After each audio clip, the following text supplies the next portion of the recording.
Hello and welcome. I'm Aiden, your narrator for tonight. Let's take this time together to step away from the rush of the day and ease into a world of dreams and wonder.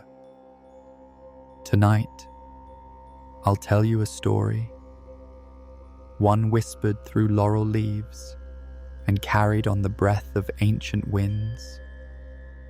It is the tale of Apollo and Daphne, not just of gods and pursuit, but of stillness, transformation, and the quiet power of choosing one's own path.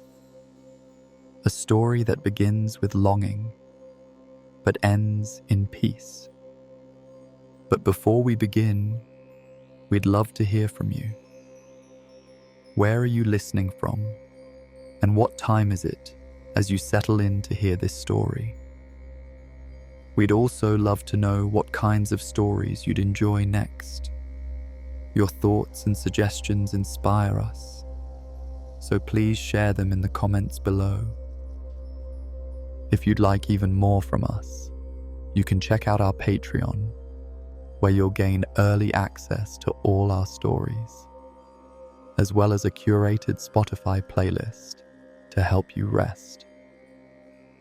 And if these bedtime stories have been a gentle pause in your nights, subscribing is the simplest way to support us. It means the world to us, and it helps us keep this space soft and sacred for dreamers like you. Now, wherever you are, whether curled beneath the covers, resting on the couch, or simply taking a moment to pause, allow your body to soften. Let your breath fall into a slow and steady rhythm. With each inhale, imagine the warmth of the sun.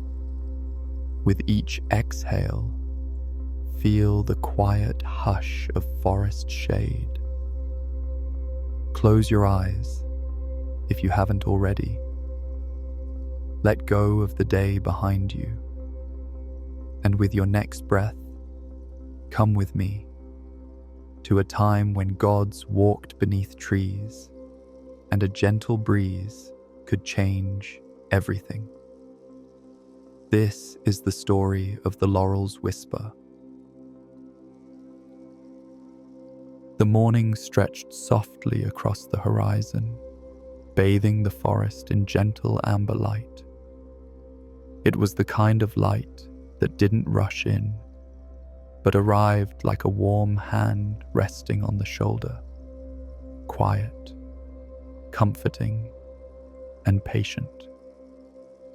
Among the trees, where the birds had only just begun their sleepy songs, walked Apollo, the god of the sun. He was not in his chariot, nor bearing the glory of daylight across the sky. Today, he walked alone, barefoot, his golden hair brushing against his shoulders, his bow slung loosely across his back. He looked not like a god of conquest or triumph, but like someone searching for something he could not name. His temples had grown too loud, his music too praised, and even the warm adoration of mortals had begun to feel like an echo bouncing off empty stone. "What do you seek?" a whisper of the wind seemed to ask him. But Apollo only sighed. He had grown tired of always being seen, of always shining. For once, he longed to feel the quiet, to be near something that did not need him to be radiant. The forest offered him what Olympus could not. Its trees did not ask for light, only shelter. Its streams did not seek his reflection, only peace. And so he wandered beneath the canopy, following the dappled sunlight on the ground like stepping stones across a river of calm. Birdsong dipped and rose around him, and every now and then, a curious fox would pause to watch him before vanishing into the brush. Even the wind here felt different, less like his herald, and more like an old companion. He let it tousle his hair and stir the leaves in his wake. There was no destination, only stillness. And in that stillness, Apollo heard something he hadn't heard in a very long time. Nothing. Not worship, not prayers, not music or flattery. Just the silence of a forest untouched. He found a sunlit clearing and sat at its edge, resting his back against an old oak tree. His fingers drifted to his lyre, plucking soft notes into the air. The melody wasn't for performance, nor for gods or mortals. It was a song for the trees, for the quiet things. And somewhere in that hush, between breath and breeze, a presence stirred, not watching, not hiding, but simply being. A presence as wild and steady as the forest itself. He did not yet know her name, but something deep within him leaned toward that presence, like a flower tilting to the shade instead of the sun. The god of light closed his eyes, and for the first time in ages, he felt the warmth of something softer than praise. The warmth of peace. Where the sun filtered through a veil of willow leaves and the river hummed its low, timeless lullaby, Daphne moved like a breath of wind. She was not made for cities or temples. Her spirit was too wild, too rooted in the quiet rhythms of the earth. Daughter of Peneus, the river god, she had been born with the scent of moss and the echo of flowing water braided into her very being. She did not care for the grand affairs of Olympus. While others whispered about the loves and wars of gods, Daphne listened to the rustle of reeds and the gossip of birds. She walked barefoot among the rocks, her fingers trailing across the bark of trees like they were old friends. The forest recognized her. The creatures trusted her. Even the river curved just slightly when she passed, like it wished to be closer. The villagers nearby told stories of her. Some said she was part nymph. Others swore she could speak to deer. But Daphne paid them no mind. She had made her choice long ago to walk a life untethered, not out of fear, but out of knowing. Love, as she had seen it, came like a storm. It took, it changed, and in its wake, it left those once rooted now twisted into something else. She did not hate love. She simply wanted none of it for herself. That morning, she sat by the river's edge, braiding water lilies into a crown. Her eyes followed a dragonfly skimming the surface, its wings catching tiny rainbows. A turtle blinked slowly at her from a stone. She smiled and whispered, "Don't worry, I'm not in a hurry either." The sunlight played gently on her skin, warm but never overwhelming. In her quiet, Daphne held a stillness that was rare even among the forest's oldest trees. There was no performance in her movements, no longing for applause, only presence, only peace. Her father, Peneus, would sometimes rise from the river in a shimmer of light and water, watching her with the sorrowful pride of a parent who knew his child would never be tamed. "You are strong," he had once told her, "but strength in silence is often mistaken for fragility." Daphne remembered that now, as the wind shifted and the trees whispered something unfamiliar. A tremor in the current, a brightness on the edge of the woods that did not belong to the forest. She turned her head slightly, sensing it without fully understanding. Something was coming, not a beast or a storm, but something with a heart that burned too loud. She rose slowly, letting the lily crown fall into the river, where it spun like a tiny boat caught in a gentle whirl. Her eyes searched the trees, calm and unwavering. Not fear, not yet.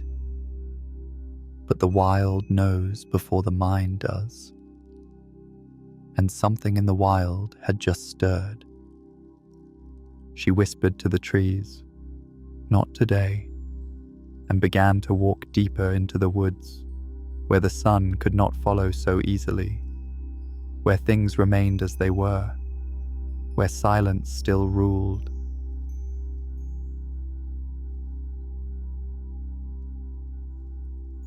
High above the forest canopy, where the clouds drifted like slow thoughts across a pale blue sky, a different kind of god was watching. Eros, the ever-young, ever-wily spirit of desire, lounged on the branch of a high cypress tree, idly twirling a golden arrow between his fingers.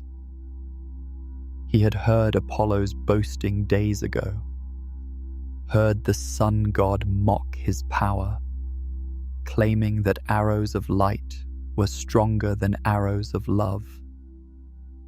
It had been said with laughter, but Eros, mischievous as he was, remembered every word, not out of spite, but something far more playful. For if Apollo wished to challenge the forces of the heart, then why not offer him a lesson he would never forget? Eros reached into his quiver, smiling softly. 2 arrows, one tipped in gold, burning with longing, sure to ignite passion even in the coldest heart.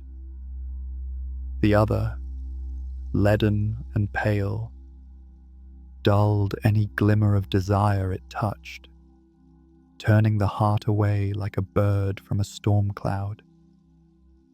He aimed first at Apollo, who even now walked beneath the trees, his mind unguarded, his thoughts drifting like sunlight on water. Eros released the golden arrow. It flew soundlessly, like a falling petal, and touched Apollo's heart without a wound. The god of the sun inhaled, as if remembering a song he hadn't written yet. Then Eros turned toward the shadows, where Daphne's form moved like a wisp between trees. She was serene, still, self-contained, like a flame that did not burn. Eros narrowed his eyes, not unkindly, and let the second arrow fly. It found her with the same quiet touch, but its effect was different. Her chest tightened, not with fear, but with resistance. A weightless wall erected itself inside her soul, cool and firm. And so the balance was set. One heart pulled toward, the other pulled away. Eros watched as the winds shifted and a story began to write itself between sunbeams and branches. He did not stay to watch the ending. He never did. He trusted the arrows to find their story, just as he trusted the wind to carry petals across oceans. He stood, brushing leaves from his tunic, and gave the forest one last glance. "Let him chase," he said with a chuckle. "Let her choose." Then, with a flutter of wings and a glint of laughter, he vanished into the sky, leaving behind two lives on the edge of a collision neither of them yet understood.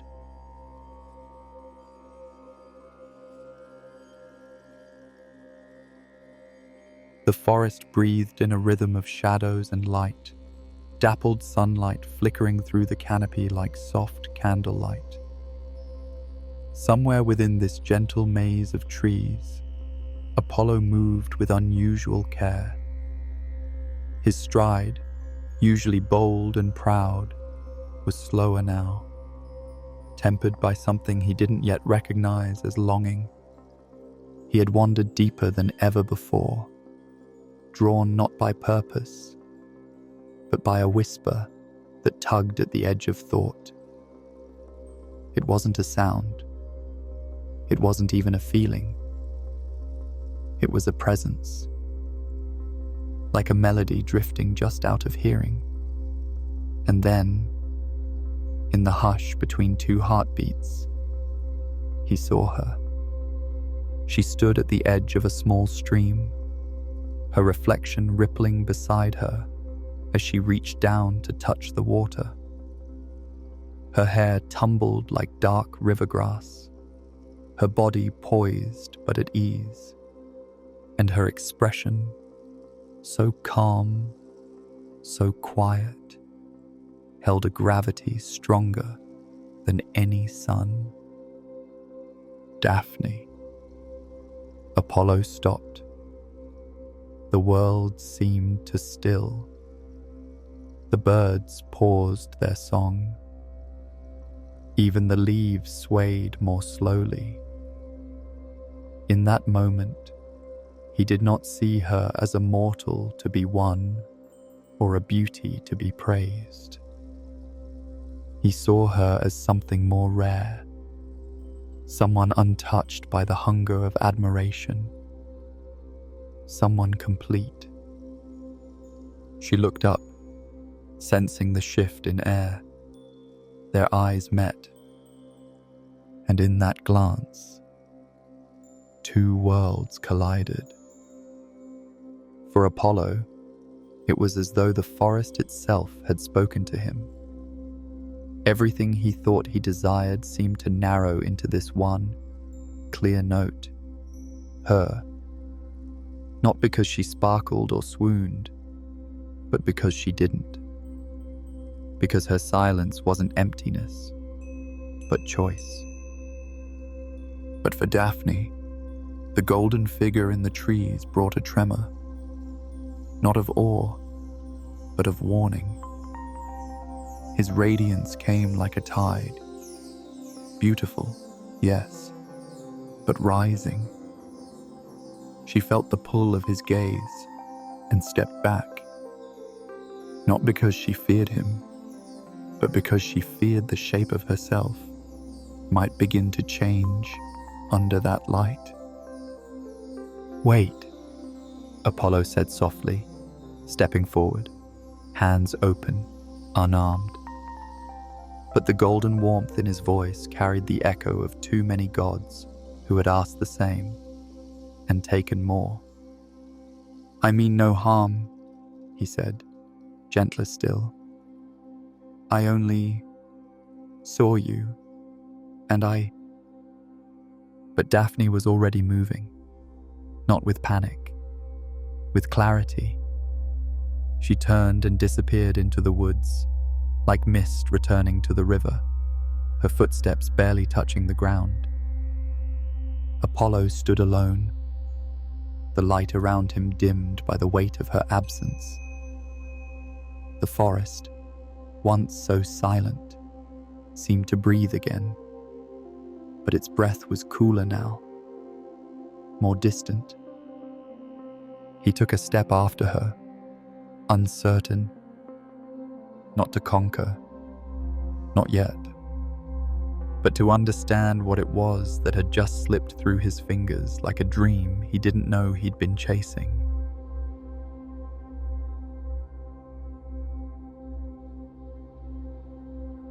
Daphne ran, not wildly, not in fear, but with the grace of someone who knew the forest better than her own heartbeat.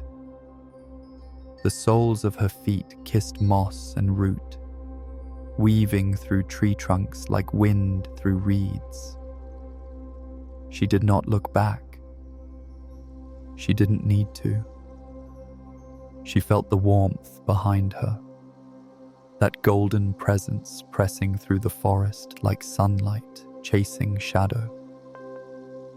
Apollo followed, not with the thunder of a god, but with an ache blooming in his chest. His breath was steady, yet his thoughts raced. Each glimpse of her through the branches stirred something deeper. She wasn't fleeing like a frightened creature. She moved like water slipping through cupped hands.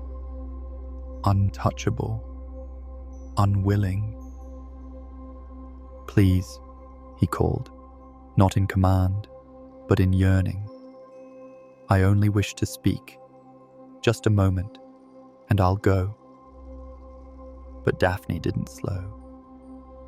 The wind curled around her, cool and firm, as if the forest itself ran with her. Leaves whispered warnings in a language only she could hear. Her pulse quickened, not from terror, but from certainty. The world she had built, quiet, free, her own, could not hold against a god's desire. Branches reached for her like friends, parting to clear her path. Beneath her feet, the roots seemed to rise in rhythm with her stride, as if they too wished to carry her farther, deeper, away. Apollo's steps remained light, reverent even, as though the forest might reject him if he pushed too hard. He had never chased anyone like this before. Not with reverence, not with hesitation. It was not power he sought, but presence. The way she moved, not away from him, but toward herself, felt like truth. Yet still, he pursued. Daphne's breath grew shallow. She was swift, but not tireless. Her lungs burned, her legs ached, and still, she would not yield.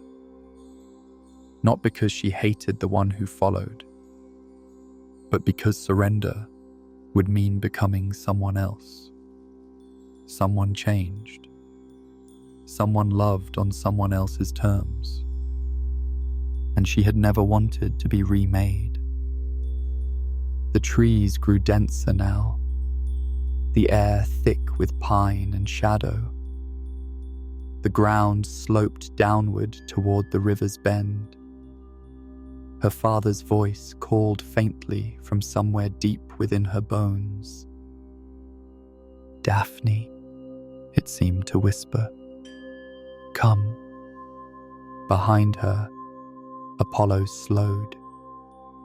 He could feel it, the shift in the forest, the air thickening with magic.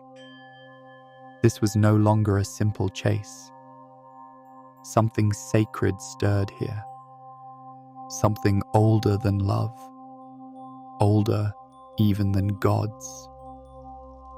Still, he took another step forward, not in triumph, not in certainty, but in hope. And ahead, just beyond the bend in the trees, Daphne began to call her father's name, not aloud, not with sound, but in the language of the soul, the same language the river had taught her long ago.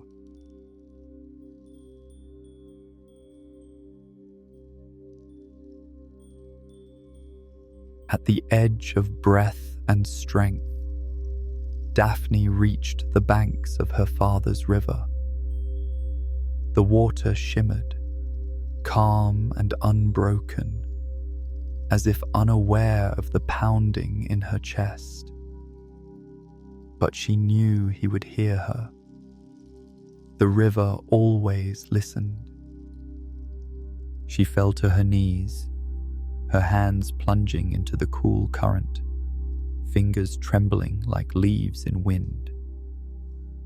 "Father," she whispered, but her voice was nearly lost in the hush of the woods.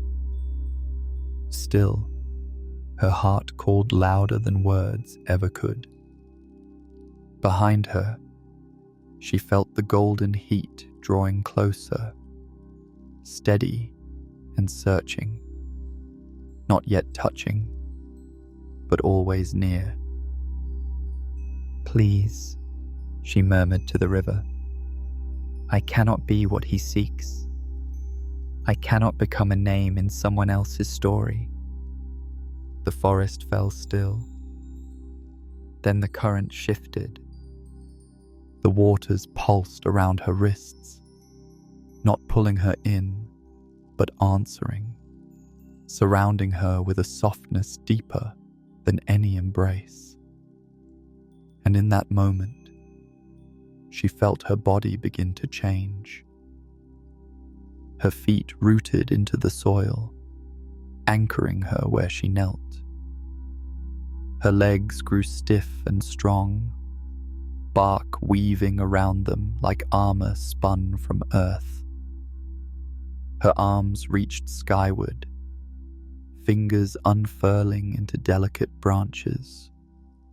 Hair faded into leaves, green and new. Her breath stilled, but her spirit stretched wide, deepening into every ring forming within her. It was not pain she felt. It was peace, a return, a becoming. Apollo stepped into the clearing just as her transformation began. His golden eyes widened, not in anger, but in sorrowed wonder. "No," he whispered, the words soft as falling ash. He dropped to his knees before her, watching the bark climb her skin like dusk rising over a distant hill. He did not try to stop it. He knew it was not his to undo.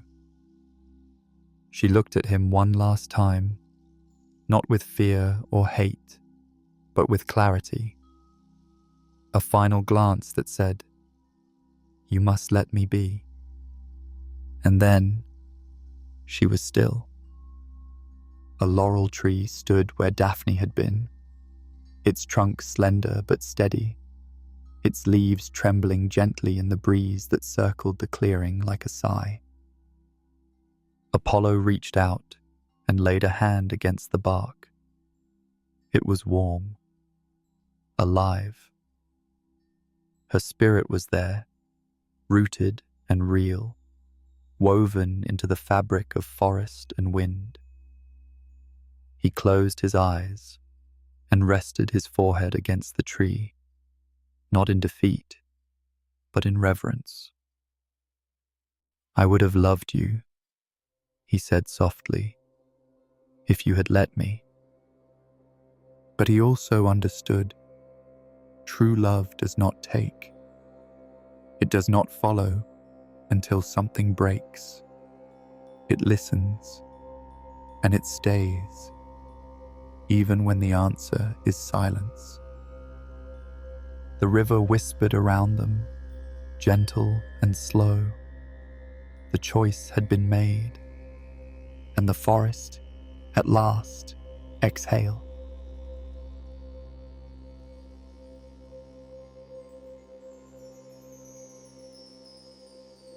The clearing held its breath, as if honoring what had just taken place. Apollo remained kneeling before the laurel tree, his fingers lightly pressed to the bark where Daphne's hand had once been. The sun filtered through her new canopy, golden light flickering across his shoulders, like blessings he could not feel. He did not speak for a long time. There was no more pursuit, no more pleading, only the soft rustling of laurel leaves in the breeze. Leaves that now held her voice, quiet and steady, forever part of the forest she had loved. Apollo lifted his gaze and traced the curve of each branch, as if memorizing her all over again. Not as the girl by the river, not as the wind through the trees, but as something rooted, sovereign, and still.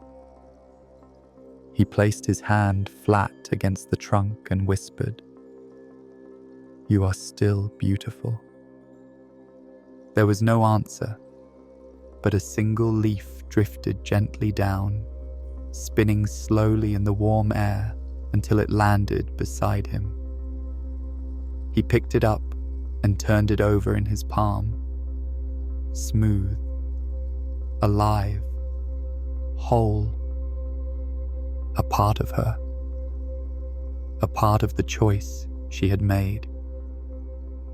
Apollo stood slowly, reverently, and gathered a handful of the fallen leaves. Not to keep as trophies, but to honor the spirit that had chosen to remain untouched by his longing. He wove them carefully into a circle with slender twigs, creating a crown, not for power, not for pride, but for remembrance. When he placed it on his head, it felt unlike any laurel worn before. It was not a crown of victory. It was a symbol of restraint, of reverence, of loss that had not soured into bitterness, but had deepened into respect. "I will keep your name," he said, "not as a conquest, but as a sanctuary." He stepped back and looked up through her branches. The light danced there, soft and golden, filtered by leaves that would never fall. She was no longer fleeting, no longer running. She had become something eternal. From that day forward, Apollo made a vow. No poet would sing without her name. No healer would practice without her blessing. No victor would be crowned without touching the symbol of her freedom. Daphne had not vanished. She had simply become. And through her silence, she taught him the most powerful truth he had ever learned. That love is not always about closeness. Sometimes, love means letting someone remain just as they are, and still choosing to stay nearby.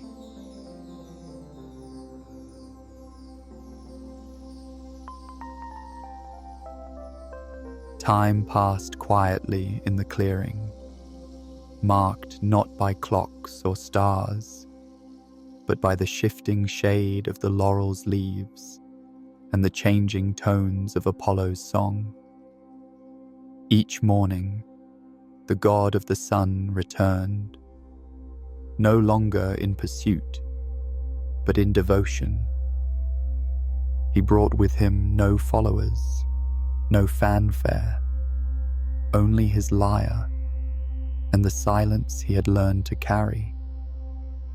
He would sit beneath her branches, back resting gently against her trunk, and play. Sometimes, the music was soft and questioning, like fingers tracing the shape of a memory. Other times, it was still and open, like the forest itself breathing in rhythm with the breeze. But always, there was peace in it. Not sadness, not regret, just the quiet companionship of presence. The laurel tree stood tall and serene, her leaves shimmering with every whisper of wind. Some said they saw her branches lean slightly when he played, or that her leaves trembled longer than the wind should allow. Others believed that Daphne had left entirely, that the tree was just a shell. But Apollo knew better. He could feel her there, not watching, but being. One day, when the sky was soft with twilight and the light poured gold through the treetops, Apollo knelt again at her roots. He removed the woven crown of laurel leaves he had crafted long ago and remade it, not into something grand, but into something balanced, strong, gentle, enduring.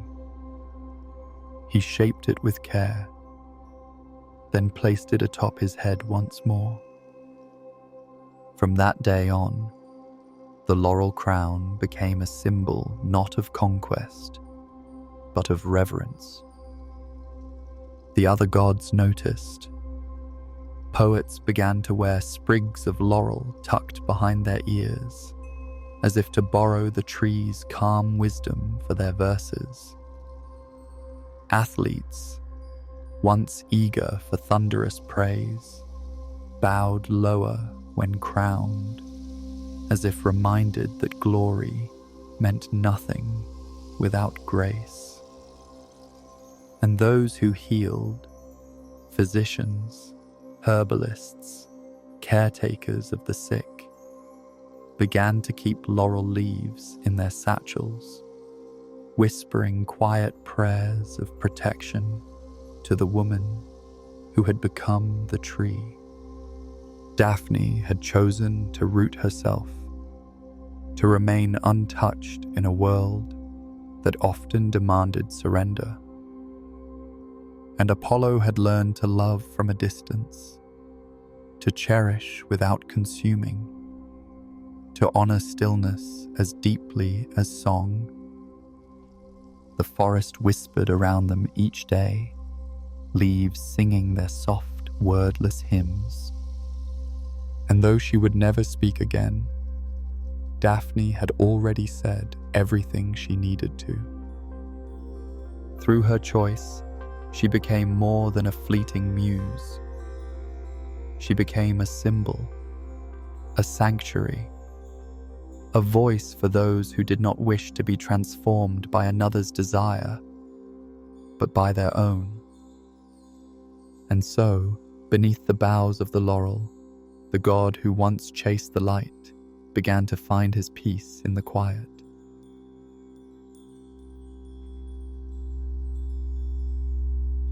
Seasons drifted by like gentle dreams. Spring brushed the forest in soft green, Summer bathed it in gold, autumn wrapped it in amber sighs, and winter arrived like a hush between heartbeats. Yet through all these changes, the laurel tree stood unwavering, her leaves never withering, her presence eternal. Apollo still came each morning. He no longer brought questions, nor did he search the branches for signs of change. He came simply to be near her, to sit in the soft light that filtered through her leaves, to listen. Sometimes he played his lyre, and his music wove between the trees like silk. Other times, he simply rested, palms on the cool ground, his eyes half closed. The silence between them had grown familiar, not a space of absence, but a place of communion. The forest had changed too. Animals now lingered near the clearing without fear. Deer passed through slowly, unstartled. Birds nested in the branches of the laurel, as though instinctively drawn to her gentleness. Travelers who stumbled upon the grove said they felt something unspoken settle in their chest, as though they had found something they didn't know they'd lost. One evening, when the sky was painted in soft lavender and the stars had just begun to bloom, Apollo dozed beneath the tree. In his sleep, he dreamed, not of fire or glory, but of Daphne. She stood not as a tree, but as she once had, barefoot, hair loose, eyes full of clarity. But she was different now, not distant, not running. She stood still, gazing at him with a quiet smile that held neither sorrow nor blame. In the dream, she reached out, not to pull him forward, but to place her hand over his heart. And he understood. She had found her peace, and she had given him his. When Apollo awoke, the wind stirred gently through the branches. A single laurel leaf floated down and came to rest upon his shoulder. He picked it up and held it to his chest, breathing in the cool scent of earth and memory. "Thank you," he whispered, "for staying in your way." The tree did not speak, but the wind carried a soft rustle through the leaves, so delicate, so precise, it might have been a voice, or a sigh, or simply the sound of being seen. From that moment on, Apollo no longer came to grieve or wonder. He came to listen, because sometimes the truest stories aren't told aloud. They live in the spaces between footsteps, in the hush of trees, in the whisper of a leaf caught on the wind. And so, the god of light found something he never thought he needed. Not love returned, but love released.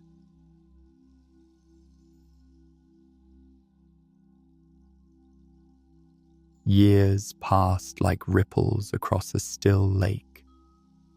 The world changed. New trees grew. Old ones fell. Rivers shifted their paths. Yet the laurel tree stood as she always had, graceful, unmoving, eternal. Her roots dug deep into the earth, and her branches reached ever higher toward the sky. as if listening to dreams carried on the wind. Daphne had become more than myth. She had become part of the land itself. Travelers would sometimes stop in the clearing, not knowing why they felt drawn there. They'd rest beneath her shade and speak softly without knowing to whom. Children left wild flowers at her roots. Healers plucked her leaves with reverence and care. And poets claimed their best verses had come while sitting near her, as if the silence helped shape the words waiting in their hearts. Apollo still visited, though less often now, not from neglect, but because he knew she didn't need his presence to remain alive in the world. She had become part of every laurel branch, every whisper of wind through evergreen leaves. He carried her with him wherever he brought light. On his final visit to the grove, Apollo brought no lyre, no offerings. He came in quiet, like the forest itself.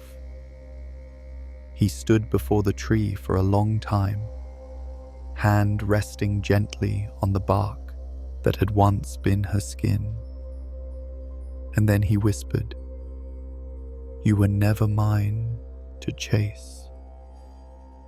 He stepped back and looked up. The setting sun streamed through her leaves like golden fire caught in stillness. Her branches shimmered in the light, not swaying, but singing in the only language she had ever spoken: stillness, choice, and peace. He smiled then, not with sadness, but with deep understanding. She had not become a tree to hide. She had not become a symbol to be adored.